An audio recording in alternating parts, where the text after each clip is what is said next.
let's not kid ourselves here. As fun as it is to make fun of Philip, none of us are gonna fare much better in his shoes. And to those who take issue with that, go ahead, leave a comment, because that's a great way to convince people you're a badass. True to its name, Library of Ruina is stacked with great character stories, but Philip is one of the most complex and fun to watch characters throughout the entire game. Outside of Angela and Roland, there is no other character that's got people everywhere from loving him, to hating him, to loving to hate the man. And where you fall on that line says much more about you than it does him. Because in a Project Moon game, where named character death happens every Tuesday, money's the law of the land, and the actual law of the land is better left untested, they somehow made a character that's closer to being a player insert than some main protagonists. Being sheltered for his entire working life until he's thrown to the books, Philip's story is messy, uncomfortable, and most importantly, annoying to the right people. And I'm not saying that to tell people that don't like this character to get out. I genuinely mean that the story of Philip's growing pains make use of every character he interacts with to get different emotions out of different players. And there was enough here in only the first 2 receptions for me to interpret him in a different way every time I went through it. So with the last Walpurgis Night giving us an ID that covers these 2 receptions, what better time than now to throw this baby boy into the limelight? This is the rise of Philip.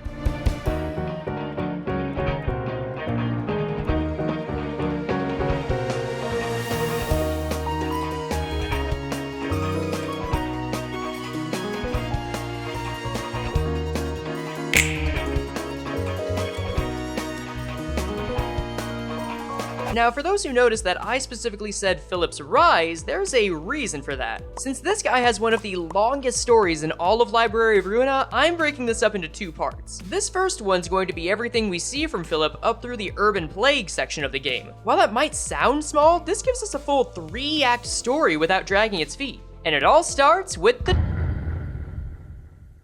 Dawn Office starts in one of the more comfortable looking settings out of any LOR story. Here we meet Philip as he's serving tea to his superior and mentor, Salvador, while he reads over the news. It just happens that he's reading about his old friend and a past guest to the library, Walter, who recently died. Philip gives his condolences to Salvador, but he doesn't think much of it. And while a part of that is because he wasn't very fond of Walter as an old friend, what we've seen in this game up to now is that death is a staple in the city, and letting yourself get torn up by it's only gonna cause you problems. A lesson that old Salvi learned a long time ago. None of this may be spoken, but the past events are informing how we read the present. Once they're done speaking ill of the dead, our 3rd office member enters the room, Una. Having come back after handling her own urban legend job solo, we're shown that she's a bit more blunt with Philip, having once again spent the day making tea for Salvador. But once old Salvi takes a moment to defend him, they spend some time going over Una's last job. Her target, the 1,000 needles, is never shown on screen, but was a distortion capable of launching needles into both buildings and people, which could cause them to melt or even explode. While it was a dangerous job, she was able to not only pull it off, but tell that whatever caused this thing to appear was another distortion called Yesterday's Promise. By now, we've heard the word distortion a couple of times in the game, but only as the name of a transformation that turns people into dangerous monsters. And Una's job implies that Yesterday's Promise is somehow involved and capable of using magic, meaning a power source not known to the city.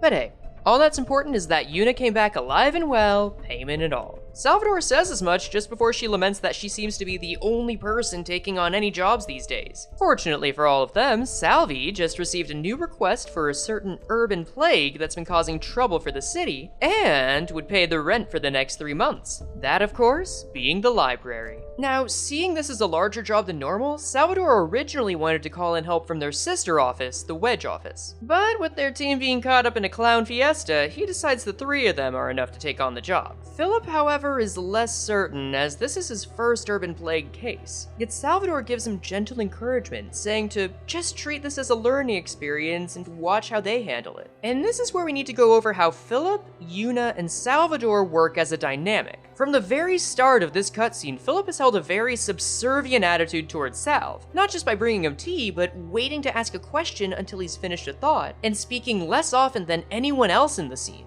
Philip's experience with the Dawn office is treated less like a job and more like an internship in a lot of ways. Despite him having been here for months and sharing the same position with Una, both her and Salvador talk to him like he's still in training. Salvador being the more gentle of the two, with him frequently praising Philip and being the one to inform the player that Philip is a grade 5 fixer. Cause, I don't know, man. I wouldn't have guessed that from how he was acting here. Meanwhile, Una is still kind, but much more direct with her expectations of Philip. She's the only one to point out that it's not normal for Philip to spend so many of his days just talking with Salvador over tea and that she needs some help. And it's their interaction in the library that I think best displays this attitude. Philip, still being newer, brings up one of their past, less enjoyable jobs. Una, immediately remembering it, firmly tells Philip to drop the topic. But when Philip continues without reading the room, Salvador jokes about how close the topic is to making him hurl. Both of them are kind and respectful about it, just in very different ways. And there's still more to it. A lot of their interactions involve these two seeing potential in Philip while he's still far behind them. I know some people might get upset for me using this as a reference, but the Sinclair ID Uptie story explains this very well. Much of Philip's combat experience that he's learned through the Dawn office was through training more so than fieldwork. And don't get me wrong, Salvador is a grade 3 veteran of the Smoke War, and Yuna's an accomplished grade 4, but there's only so much training's able to do to make someone an accomplished fixer. This gets even more telling when we're shown that when a job did come up, Salvi and Una handled the bulk of it. And while this did lead Philip to rise up through the ranks, it was more because of the recognition he got for being a part of the job than anything he did in those jobs. We never hear about his specific accomplishments with or before the Dawn office. So while this Sinclair Philip ID is an unreliable narrator, there's no great alternative for us to lean on. While we're on the topic, yes, this isn't Philip that I'm pulling this part from, but the Limbus IDs are made with the intent of getting the circumstances the characters are in and seeing how they would respond. Not to mention, this isn't a Nelly Ryoshu situation where the sinner has a starkly different personality from who they're based on. Without going into spoilers, Philip and Sinclair have a lot in common as characters, and I feel comfortable using it to better explain what's already in LOR. I mean, come on, they made a third CG for only this ID that shows Phil Claire falling behind the backs of Salvador and Una. If I'm wrong, that is now on you, Project Moon. Why would they make that if they don't want people to make the connection? All that to say is Una and Salvador see Philip as a potential man in his own right, who still needs to be given the proper tools before he's ready. But Philip sees this in a very different light. Again, the Phil Claire CG should tell you everything you need to know. He's had mostly simulated experiences with his work and doesn't have the confidence or tact that comes with the real thing. So even though he's consistently given reassurance from his comrades, that's not going to replace any actual proof of his competence. Also, he has a crush on Una, and when I factored this part into all of the rest of the story, Philip now gives me the energy of a nice guy. Not a nice guy TM, but someone who's generally well-adjusted and happens to use Reddit. Smart in some ways, a little naive, but you get the sense that if they ever came into actual issues, they're not gonna stay that way. But well, Philip's got a chance to prove himself for real now. And with 2 above-average fixers by his side, party plans afterward, and a passion to do right by him, he readies his weapon and stands tall against the library before doing something incredible. He runs away. The next shot we see of Philip is of him in a new office being offered food by its fixers. The game quickly makes it clear that this is the Wedge office, which the Dawn office is close to. My mistake, was close to. In the last battle, while Philip made it out alive, both Salvador and Una had fallen. And while this isn't the first time someone has run from a library fight in the game, this reception was the first time a guest was actively encouraged to run by their teammates. Both Una and Salvador have several lines in their combat dialogue either telling Philip to run or just worrying about him even as they start to fall. Philip, for his part, is also increasingly weighed down by his doubts as the fight tilts further and further against him. So naturally, he runs. And just as naturally, he runs to the only group of people who would take him in, the Wedge office. It's here we immediately see Philip sharing the news of what happened to 2 fixers of the office, Pamela and Pamela. They both give him some advice on how to move on, but are generally unfazed by his loss. As always, this is the business they work in, so to them, all you can do is tell yourself whatever you need to hear to keep going. And here is where Oscar steps in. As both the operator of the office and a friend of Salvador, he takes an interest in Philip's loss, but it's not in the way Philip hopes. See, the Wedge office is excellent in any job that involves analyzing their opponent's movements and hitting them where it hurts. Unfortunately for them, the clown fiesta they were taking on earlier was a distortion called the 8 o'clock circus. And as Oscar says in his key page, there was no specific pattern to their attacks, and it was akin to watching an erratic circus of lunacy. So once a lion bit into Pamela's body and killed her, they decided to call it a day and let some suspicious lady with a pipe follow the rest of the clown posse. Oh, and Pamela got better, don't worry. They had life insurance, so she got a copy of Pamela's body soon afterward. But all of this means that the Wedge office has every reason to want to know more about the distortion phenomenon. And since there are reports that the library is related to it in some way, Oscar asks Philip what he knows about the matter. But Philip's,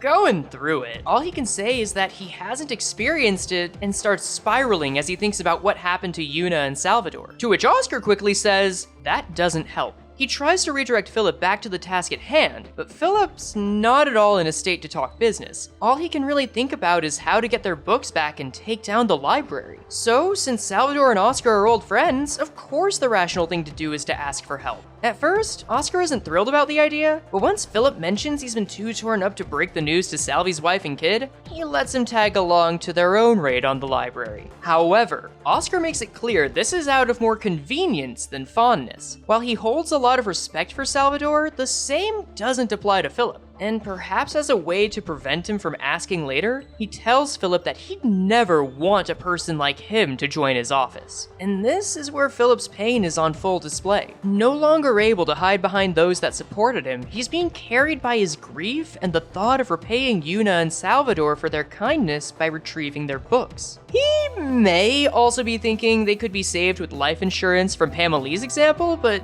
don't quote me on that one. Hearing Oscar's dismissal, he goes on a whole diatribe about how everyone says being connected is such a naive and unclassy thing to do and asks, why? Why is it that people called fixers, or anyone else in the city for that matter, can't just do something for other people's sake? And when I was playing this game the first time, I was asking the same questions Philip did. The guy just saw his effective family die and came to the group that was supposed to be aligned with them. Isn't death a tragedy? Shouldn't we give a damn about our fellow man? And even on future playthroughs, I can't deny that what Philip is saying is correct. But the thing is, nobody else in the room thinks that way. Pamela chews into him saying he may not be wrong, but it doesn't mean Oscar has to suddenly take on Philip's own problems. And then Oscar continues saying that it's these very thoughts Philip has that make him a flight risk. I'll be real and say that I didn't really get what he was saying my first time through, but one of his lines did stick out to me. There can be no such thing as a selfless action for us humans. Even the act of self-sacrifice is ultimately for oneself. In other words, no matter what Philip's justification is, he wouldn't be asking if he didn't want something. And this is enough to shut Philip down and get him to make preparations to face the library once again. As they arrive, Philip's much more reserved than before, reading the room a bit better and processing everything he's learned until now. And with this new experience and the help of the Wedge office, it's time to find out just how much he's learned from his experience with Pamela.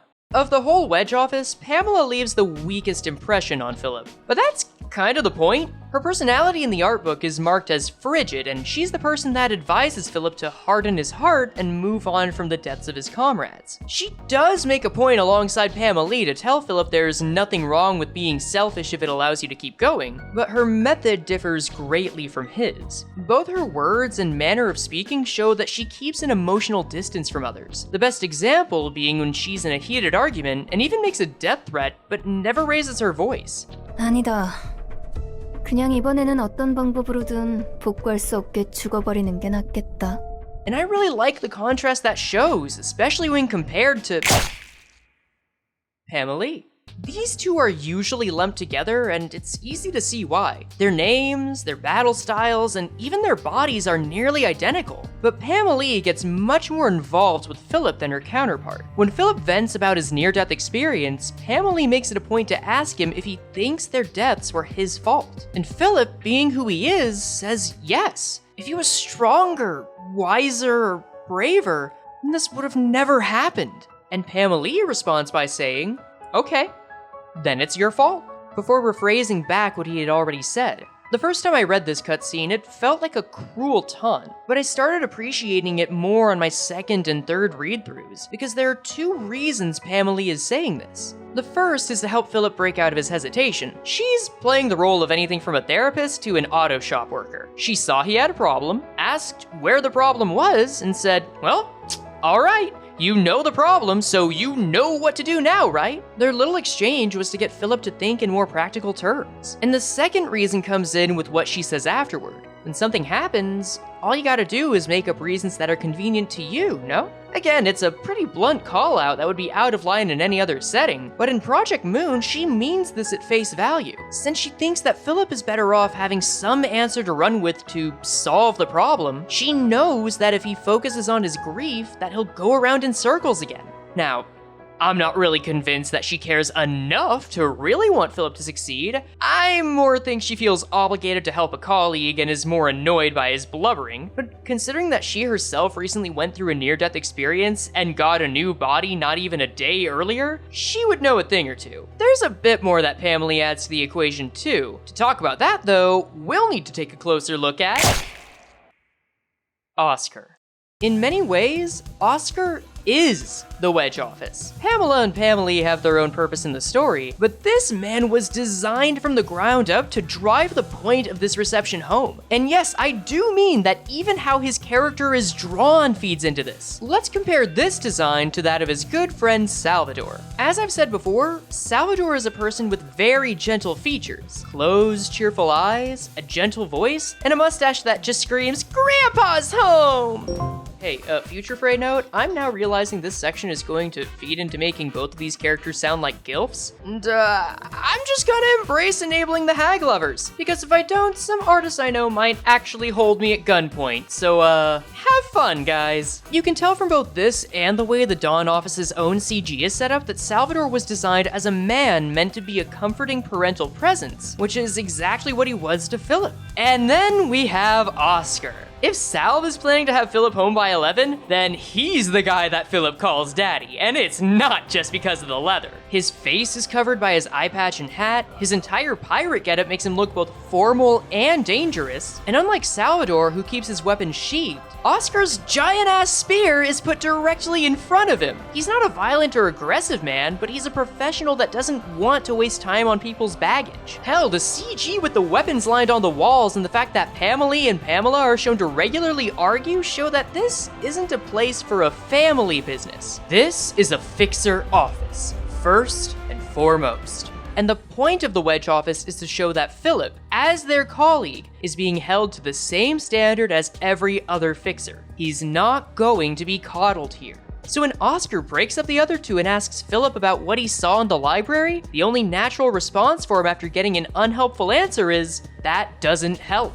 Oscar invited Philip into his place after one of their fixers technically died, and Philip cannot provide any assistance. Worse yet, Philip is drawing the conversation back to his own woes, which is just not polite. But still, when it becomes clear that Philip isn't going to talk on Oscar's terms, Oscar starts meeting Philip at his level, because even though he has standards, he isn't heartless. And when he hears that Salvador told Philip to look for help from the Wedge office, he complains, but he doesn't fight against it out of a respect for their bond. But since Oscar is someone that doesn't like to mince words, he makes it clear that even if they are helping now, someone like Philip doesn't have a place in his office. And if some of you are wondering why I'm taking so much time to revisit this cutscene, this exchange is why. I said earlier that Philip's pain is on full display here, which it is. On top of his loss, he's being consistently challenged hours later by the people he thought would support him. We get why he's suffering and where he's coming from.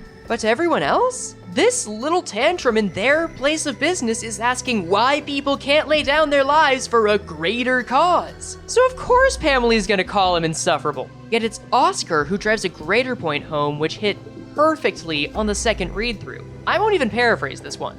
You must be sincerely believing that your actions are for others, that you're different from all the other unkind and selfish denizens of this city, thinking that you're fighting for some higher cause. But know that those are in fact entirely selfish thoughts. It's the most dangerous kind of selfishness. You deceive yourself into thinking you're selfless. There can be no such thing as a selfless action for us humans. Even the act of self-sacrifice is ultimately for oneself. A very dangerous kind of selfishness. One that slowly eats away at your peers and leads them into damnation. Man, what can you even say to that?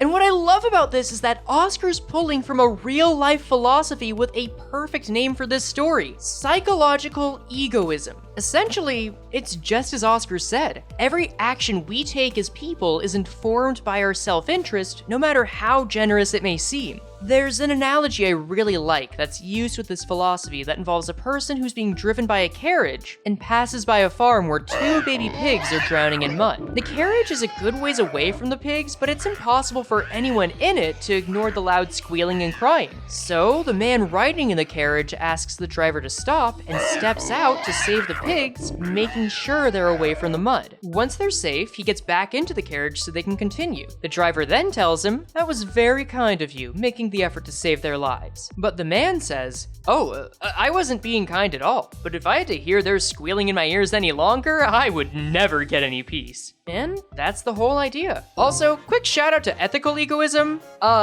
I don't like it. Ethical egoism sounds similar, but would tell you it's immoral to save the pigs. It's lame, and people mix it up with the good ones, so I wanted to catch that real quick. There's my ethics hot take for the video. Ethical egoism bad. You are free to cancel me and send the head to my doorstep in the comments. But whether you're saving some pigs, helping out a coworker, or perhaps donating to a charity, you're doing it because you want something. I joked, but if you donate to a charity, you either want the promise of what the charity is for, or to feel like you're making a difference. And the Wedge office's reason for helping is in large part from their agreement to the social contract of helping who they align with. We also have to remember that when Philip got upset, it was after Oscar clearly said that he would provide their help. And Pamela mentioned she didn't think Philip was wrong in her rebuttal. That's the entire point. Philip didn't do anything wrong in running away. He wasn't wrong in being hurt, nor was he wrong in asking for help. Hell, he isn't even wrong saying that it'd be great for people to help each other. But his reason behind this is dishonest. He isn't accepting that he gets something out of this, even if it's a sense of closure or satisfaction. He's hiding that behind this sense of being a just person doing right for others. And if he keeps that up, he's gonna go down a road of endangering people more, all for this sense of righteousness. Philip isn't doing anything wrong this time, but he needs to know that he is neither a hero, nor does anyone around him want a hero. And while they're nowhere near as nice with him as the Dawn office was, the Wedge office is still being pretty gentle when getting that point across. That's why I don't think Oscar is really threatening Philip when he says, "I'll stab you as soon as I determine you're getting in our way." It's the same energy as telling your friend you'll say something if they get annoying, while still expecting them to do their part. And now we return to Philip doing exactly that. As he sees his comrades around him yet again fall one by one, his confidence wavers, until once again, he runs. But this time, he stops. Philip is alone. Alone with his thoughts, alone with his shame. The worst outcome has happened once again. And once again, his thoughts race with familiar questions. How long am I going to keep hiding behind others? What could I have changed if I stood with them? Did they actually want me to stay? He cycles through each thought and everything that's led him to yet another moment of defeat. He did what his master wanted. He followed his wishes and got help, thinking this time, he could see this fight to the end. But when the moment came, Philip had a choice. Does he stick to his guns? Or does he let himself, a selfless man, die here? But what selfless person brings his fellow man to certain death over and over? The Sinclair ID even saying that there was a chance this version would ask an association for help, starting the cycle over again. That there's still a chance if he's alive. Said a vile and selfish person. It all begins to connect for Philip. His constant way of convincing himself he's just, his sense of righteousness emboldening him to call others to his aid, and his true desires lying just beneath it. He was right. I was the most selfish and dangerous person. What's interesting about this part of the story is that the LOR Philip and Limbus Phil Claire differ quite a bit. In the Uptie story, Phil Claire is clearly being approached by Carmen, and like with many similar stories, she encourages Phil Claire to close his heart to everyone else. But in Library of Ruina, even if we know by now that Carmen is in this cutscene, there's no mention of her whatsoever. And yet, the mention of closing his heart to everyone else is similar to what Pamela had said earlier on. Is that a coincidence? Probably. But what isn't is how Philip responds to that idea. I don't want to embellish my motives by saying it's for others. I was doing it all for me. For me, who's feeling sadder than anyone. And then, he rises to his feet. At his front, a sword pulsing with searing heat. Behind him, a waxen wing, impossibly keeping its shape while emanating molten energy. No one's going to cry on my behalf, even if I'm sad.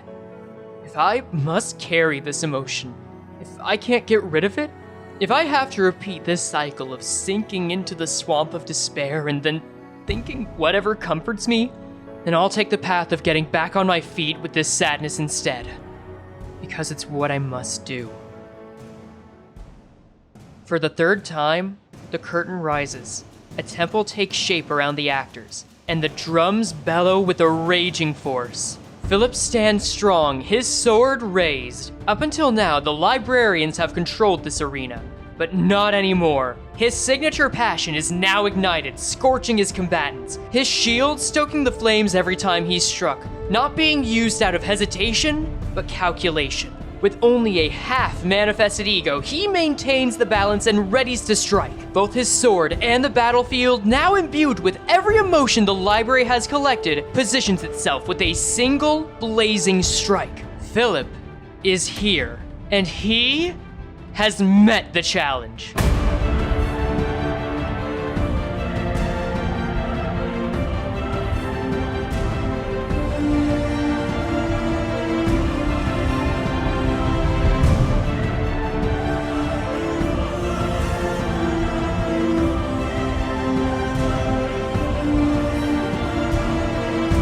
Yet, even as the flames he spreads still wear away at the librarians, and the stage becomes as molten as his wax, there's only one way this story can end. And just like all of the guests so far, and every single ally that he's lost along the way, Philip too meets his end. Oscar, you soft son of a bitch! Yo, thanks for sticking around for the outro. I knew this video was coming out later than any of us hoped, and felt like it may as well cover everything feasibly possible about this boy. If you're watching this soon after it comes out though, make sure to check out the near dozen different streams we have in store for the Absolute Pride Resonance fundraiser. I somehow convinced like 20 different Project Moon creators to work together and raise money for Outright International. You can see not only how to donate, but what rewards are in store for you after we reach the goal. And of course, thank you to all my supporters on both YouTube and Patreon. I've recently changed my client hours to have more time to work on this channel, so every person that joins this way gets us closer to getting more videos out more often. Regardless, keep that passion burning, goons. I'll wax poetically about this boy again another time.